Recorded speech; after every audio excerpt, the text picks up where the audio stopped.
Hi guys, we're back for some reading. If you would join me on page 539 from your My View book. We're on page 539. And this week, boys and girls, we're going to be reading a historical fiction story that I'm going to say the title here in just a minute. And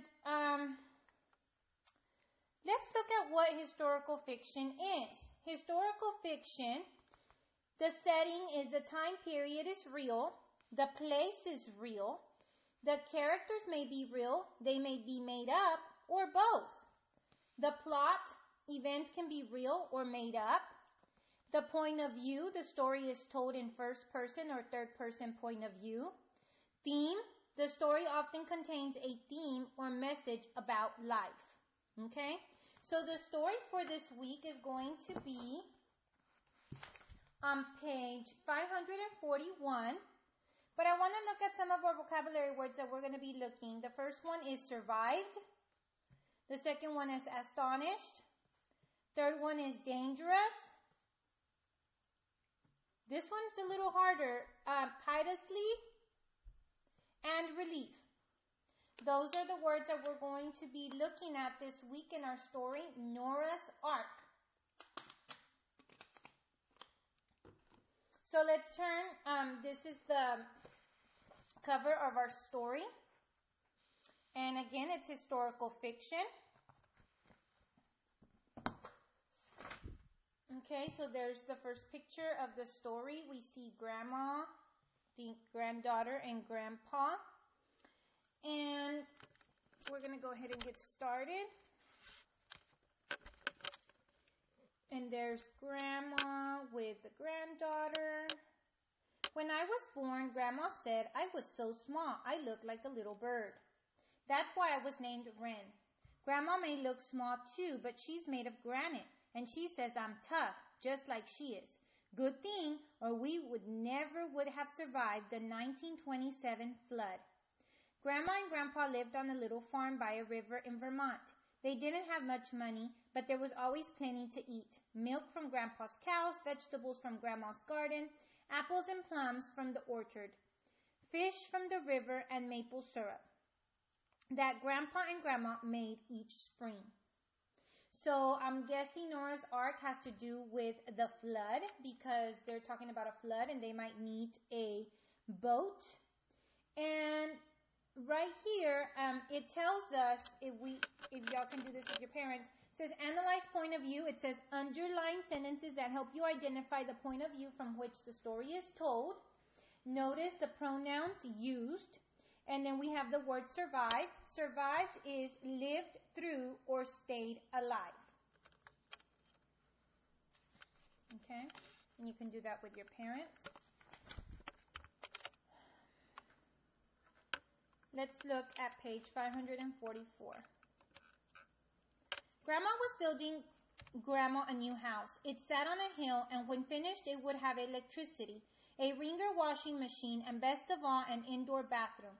I don't need a new house, Horace, Grandma said. We've lived here 40 years, raised 8 children, and been as happy as a family could be. The new house is just gravy. What do you mean? I asked her. Grandma thought how she could explain it to me. You like potatoes, don't you, Wren? Yes, ma'am, I told her. Grandma made the best mashed potatoes in the world with lots of milk, butter, and pepper in them. You could make a meal out of just her potatoes. You like gravy on them? I reckoned Grandma did make good gravy, but her potatoes taste good without gravy too, I told her. Okay, and then it says make connections. It says highlight Wren's description that helps you compare and contrast houses in your community with Grandma's new house. So how is your house different from Grandma's house? You can talk about that with your parents. We're going to look at the next page. It says exactly, Grandma said, gravy tastes good, but you don't need it, and I don't need that new house. I like living here. But Grandpa kept right on building. And there's Grandpa building the new house, and there's Grandma looking at him. Okay.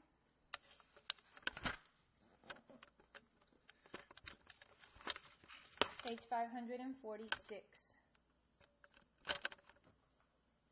When it began to rain, On November 2nd, 1927, no one along the river had any idea 9 inches of rain would fall in 2 days. Life in Vermont was about to change forever. The rain came down in torrents. It drummed so loudly on the roof we couldn't talk. Grandma spent the morning baking bread. By noon, she'd made 27 loaves. Grandma, why'd you make so much bread? I shouted. Grandma watched the water stream down the windows. We might need it, she said, but I couldn't imagine how we eat 27 loaves of bread. When Grandpa came in for lunch, he poured a quart of water out of each boot. I've never seen the river rise so fast, he said. I think we'd best get up to the new house. For once, Grandma didn't argue. By the time she packed quilts, candles, her photo albums, I'm thinking about the mashed potatoes, and a sack of potatoes, the water was up to the porch.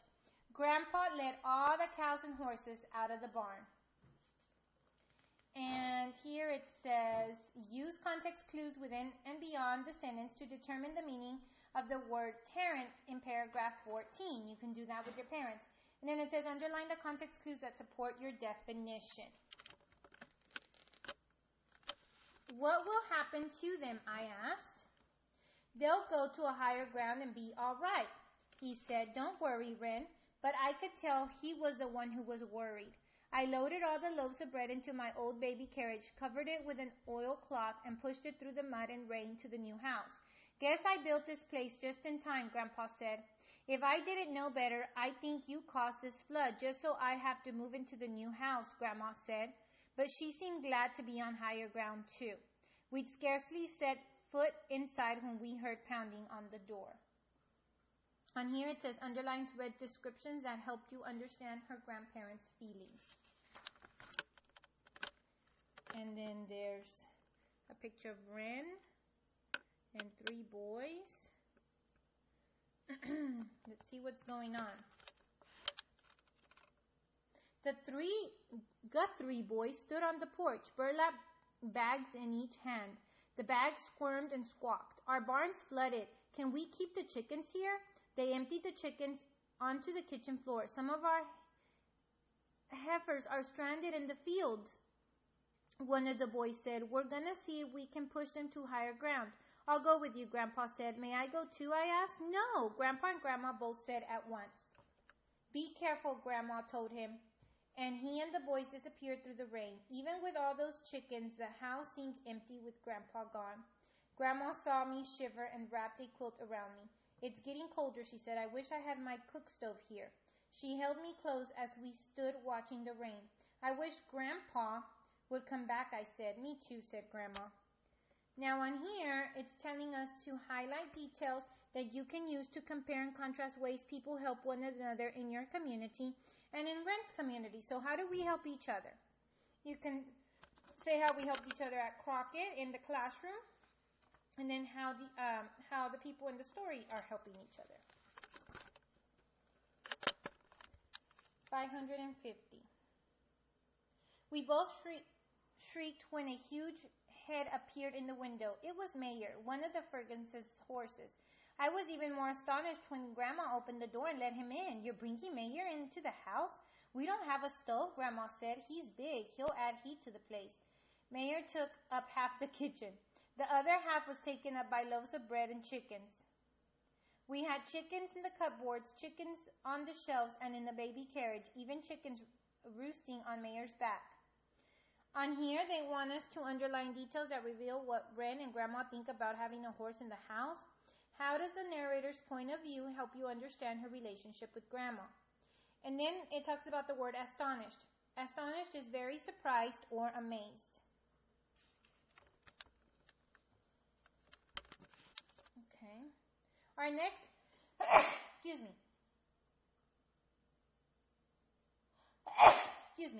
Our next visitors were Miss Loeffler and her daughter Madeline. Miss Loeffler didn't speak much English. Our house washed away, Miss Loeffler said. We rowboat here. Madeline looked around the kitchen and her eyes opened wide. Excuse me. Del pallets dan de chariot de bebé, she said. I guess she'll never seen chickens in a baby carriage before.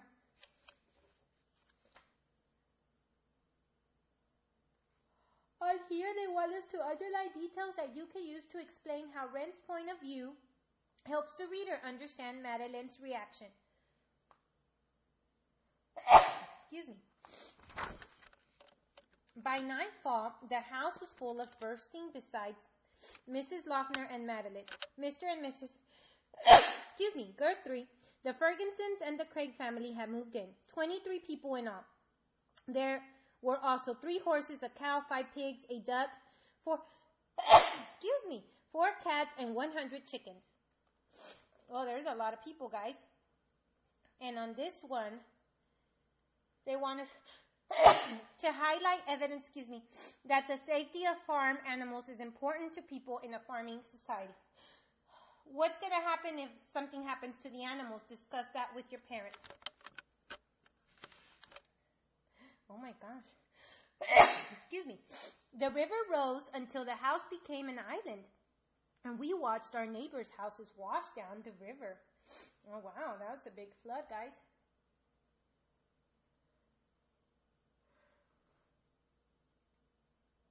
It says the word wash can mean to make clean. It can also mean to carry in a direction. Underline context clues within the sentence that help you determine the meaning of wash as it is used in the text. Excuse me, boys and girls. Got some bad allergies. Page 554. Mr. and Mrs. Guthrie had brought a side of salt pork with them. Though we had no way to cook it, the Fergusons had saved their radio, a skillet, a bag of dried apples, and a 3-legged cat. They were delighted to find Mayer alive and well in our kitchen. The Craigs had lost everything but the clothes on their backs. We're just glad we all got out alive, Miss Craig said, which only reminded Grandma and me that Grandpa had still not returned. We had bread and dried apples for supper and rainwater. Madeline and I scooped out of the Lochner's rowboat. The water had a few fish scales in it, but not one complained. Underline a detail that helps you identify the narrator's point of view. How does this detail help you understand the character?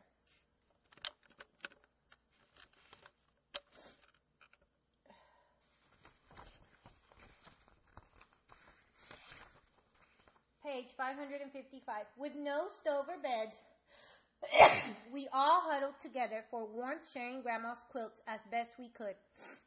We sang Scottish songs and row, row, row your boat in a round, and Miss Lochner taught us a la Claire Fontaine, a tune that brought tears to our eyes even though we couldn't understand the words. Miss Guthrie told how her grandfather had fought at Gettysburg, and Mr. Craig kept us laughing with stories of his boyhood days in a logging camp in Maine. If it hadn't been for the thought of Grandpa out there somewhere, it would have almost seemed like a party. On this one, they want us to highlight details that help you explain how an emergency brings people together in a community. So how did we come together as a community with everything going on right now with the coronavirus? You can explain that and talk about that with your parents. Page 556. I knew Grandma was worried about Grandpa. I was worried too. He should have been home by now. I wanted to ask Peter Ferguson if he would come with me to look for Grandpa, but I knew if Grandma overheard, she'd forbid me to go. So when the sky was getting light, I sneaked out and sprinted for the rowboat. Grandma was just getting into it. What are you doing here? She wanted to know. Same as you, I reckon, going to look for Grandpa. It's too dangerous, Grandma said. Go back to the house. But I shook my head. Grandma looked at me hard. All right, she said, we'll look for him together. I pushed us off into water that was full of furniture and trees and dead animals. Grandma had to be careful where she rowed. It was raining so hard I had to keep bailing water out of the boat. On here they want us to use context clues within the sentence to determine the meaning of the word forbid in paragraph 59. It says underline the context clues that support your definition. And they talk about dangerous. Dangerous is an unsafe or likely to cause harm. Right now, they're in a dangerous situation. Page 558. It was indeed a red and a white It was indeed a red and a white. Ayrshire was wedged into the crook formed by two branches, and she was bawling piteously. Higher up in the branches was a man. He was hollering almost as loudly as the cow. "I believe we found your grandpa," Grandma said, relief flooding her face. "I was on my way home when I got swept away by the water," Grandpa said. "I thought I was a goner, too, but when this cow floated by, I grabbed her tail and stayed afloat until she got hung up in this tree. We pushed and pulled on that cow, but she was stuck, and we finally had to leave her. Grandpa promised he'd come back and try to cut her free, but he was crying as we rode away." "Goodness," Grandma said, "all that fuss over a cow?" But Grandpa wasn't crying over just one cow. "All of our cows drowned, Nora," he said. "The house, the barn, the horses, they're all gone." Aww. And here it says, highlight details that Wren sees and hears that help you explain the dangers living things might face during a flood. Piteously is a sad and suffering way. Relief is a feeling of happiness that follows worry.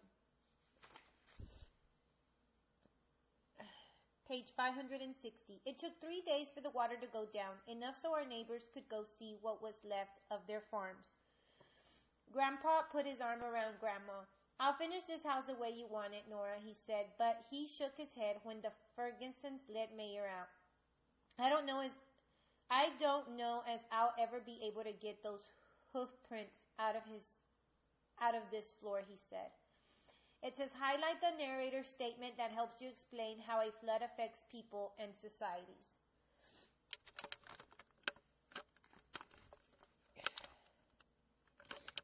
Page 561. I've now lived in my grandparents' house for more than 40 years, and those hoof prints are still in the floor. I never sanded them out because they reminded me of what's important, family and friends and neighbors helping neighbors. Like Grandma said, everything else is just gravy. And on here they want us to underline details that help you explain how the author uses Wren's point of view to share the central message of the story. Fluency. Practice reading accurately with expression by reading paragraphs 84 and 94 aloud with a partner. As you read, pay attention to dialogue between characters. This is a story, boys and girls, that we can really relate to with everything going on right now with the virus. You can go ahead and talk about it with your parents and how is it similar to this situation and how is it different. Okay, I will join you again on Wednesday for reading mini lesson number 2. Have a good day.